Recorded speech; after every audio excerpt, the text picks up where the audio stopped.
Pila ka dekada nga nanarbaho ang akong anak sa Canada para makapundar og makahawas sa kalisod.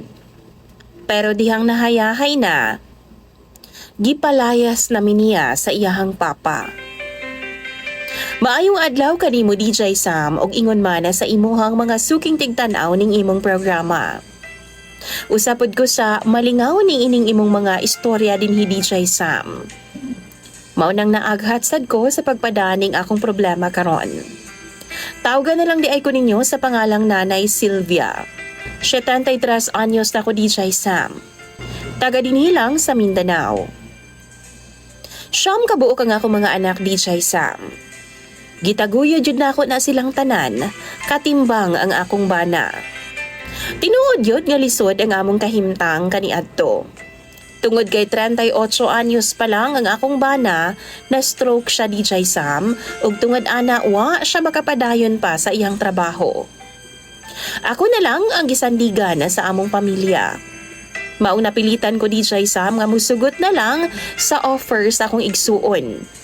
Nga paeskwelahon lagi daw ang akong panganay ug ikaduha nga anak, ug dito daw magtrabaho sa ilaha. Isip working student DJ Sam. Medyo tubig-tubigan ang akong manghod, kay naminyo man siya og siman. Tapos, duha ra sabang iya mga anak DJ Sam. Gatabang-tabang na lang ang akong mga anak nga duha sa ilang panimalay ug ingon man sa ilang gamayng negosyo DJ Sam nga sari-sari store dito sa Palengke. Retired teacher ko. Pila ra pud taon sweldo nako isip maestra. Siyam kabuok ang akong mga anak. Ugwa ko magdahom DJ Sam, nga ang pagpalayo di ay sa akong kamagwangang anak, mamahimong mitsa sa iyahang laom nga kahiubos nga ri sa amua. 5 ra nga akong mga anak DJ Sam nga nakalampos, tungod kay nangaminyo man dayon sila. Nabuntisan nga wa pamahuman sa college, ug ang uban wa makaanto sa kalisod kay pitos man gyud kaayo ang among kahimtang. Ang akong panganay DJ Sam, tawgo na lang nato siya sa pangalang Alma. Nakahuman yun siya sa iyang kurso. Nakabaton og maayong kinabuhi kumpara sa iyang mga igsuon. Na ako'y duha ka maestra DJ Sam nga mga anak, ug sila tanan, duna na po sila'y mga trabaho. Pero lahi ra gyud DJ Sam katong nakahuman gyud unta sila. 20 years ago, gi-reach out ko sa akong anak nga si Alma. Ana pa siya, gusto daw niya nga ayuson ang among nga panimalay. Naamang good miyuta DJ Sam nga 200 square meters kapin. Gipamana pa na intawon sa akong mga ginikanan. Ug mao pud na ang gitukuran og gamay nga panimalay namo. Diri na taw ang among nga tanang mga anak DJ Sam. Maong malipayon gyud intawon ko DJ Sam nga nakahuna-huna ang akong panganay nga anak nga ayuson gyud intawon niya. Kay kining balaya ni, kining yutaan ni, puno intaw ni sa memories. Kinsa ba ang ginikanan nga wa mangandoy og maayong panimalay? Mangandoy nga mulambo ang kinabuhi. Makatilaw lang man og maayong kinabuhi una mi mamatay sa akong bana. Malipayon kaayo mi sa akong partner DJ Sam ni adto nga time nga nagpropose ang akong anak ni Ana. Ingon man usab ang iyang mga igsuon. May na lang daw na itapukanan. Pasalamat sila nga nakahuna-huna ang ilang ate ni Ana. Akong bana ni adto nga time ni arang-arang na pod og anam-anam nga naka-recover gikan sa iyang pagka-stroke. Tuod man, gipadalhan ko ni Alma og kwarta. Buwan-buwan DJ Sam. Dinagko gyud na kay para sa panimalay nga iyahang ipatukod. Akong tulo ka mga anak DJ Sam nga lalaki, mitabang intawon sa pagtukod sa balay para matarong jud ug para po daw makatipid ang ilang maguwang. Imbis nga mukuha og lain, sila na lang. Dugang na lang og duha ka mason DJ Sam og panday. Akong bana ga-assist pud siya kay naman pud siya kahibaw DJ Sam sa pagpanday-panday og panimalay. Ang kwarta nga ginapada sa akong anak nga si Alma, sinop jud kay namo DJ Sam. Kay gahata gid big mga resibo sa iyaha. Sama na pod sa iyang ginademand sa mua. Kung sumahon, mga kapin milyon jud siguro ang iyang nagasto sa panimalay. Mga materyales lang na DJ Sam ug panweldo pod sa mga trabahante. Dos andanas ang among balay ug nindot gyud kaayong tan-awon. Dako DJ Sam, kay gisunod man gyud ang iyang gusto nga design. Dako usab nga butang nga nanabang ang iyang mga igsuon kay nakatipid siya sa manpower.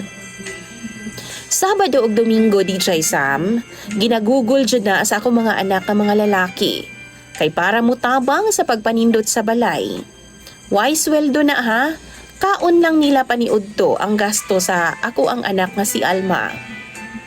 Human sa panimalay, nagpatukod pud siya gamay nga convenience store dinhi pod sa among lugar DJ Sam. Gitabangan gihapon na sa iyang mga igsuon kay aron makatipid lagi siya. 2 ka tuig ang milabay, niuli siya dinhi sa amo DJ Sam. Suko kaayo siya. Kay perti daw namo mga damaka sa iyang amahan.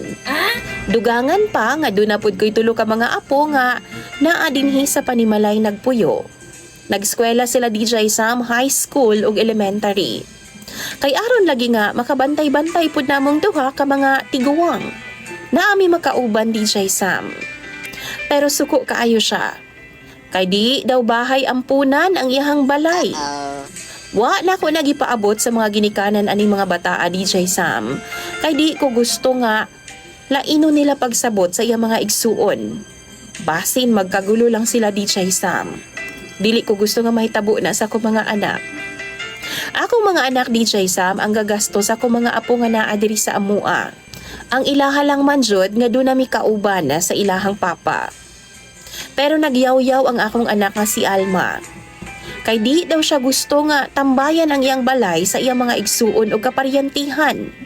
Gibaharan ko niya DJ Sam, bantay lang daw ko kung makabalita pa daw siya nga naa pa daw nag-star diri sa amua. Kay naalagi daw siya ginabayran nga nagmanmana sa amua DJ Sam. Kay bawo mo DJ Sam? Wa, gyud ni nagatunol ang among anak nga si Alma namo. Bisan ginagmay, sukad-sukad gyud intawon para sa among mga panginahanglanon. Kanang tanan na ginapadaan niya para na sa iyang mga projects. Ug wa gyud namo na ginahilabtan kay kahibaw nami sa iyang batasan. Kung way resibo o makulang lang man, makatapal intawon mi sa iyang amahan DJ Sam. Pila ra baya pod intawon ang among pensyon sa ilang amahan. Sakto-sakto ra pod sa among panginadlaw-adlaw. Malipay na lang gani mig naay mutunol namo nga mga anak DJ Sam. Nilakaw siya balik pa Canada. Pero gakinto gyud mi DJ Sam. Iya pod ming giingnan nga wa daw siya'y pakialam sa amoa. Iya pa ming gibuy-buy. Nagpagawas pa siyag istorya sa amoa DJ Sam. Hayahay daw kaayo mi. Siya daw ang nagsaing, iba daw ang gustong kumain. Kami ang iyang buot pasabot DJ Sam. Siya ang naningkamot, kami ang gustong muani. Dili ingon ana ang among buot pasabot DJ Sam. Kay kung kahibaw pa lang mi nga ingon ana di ay ang iyahang taras, mas maayong wa na lang mimisugot sa iyang offer kaniadto. Pero ning ulahi DJ Sam, ambot kung unsay chismis nga iyang nadawat. Iyahaman ming gitawagan ni papa niya nga muuli na daw siya sunod tuig.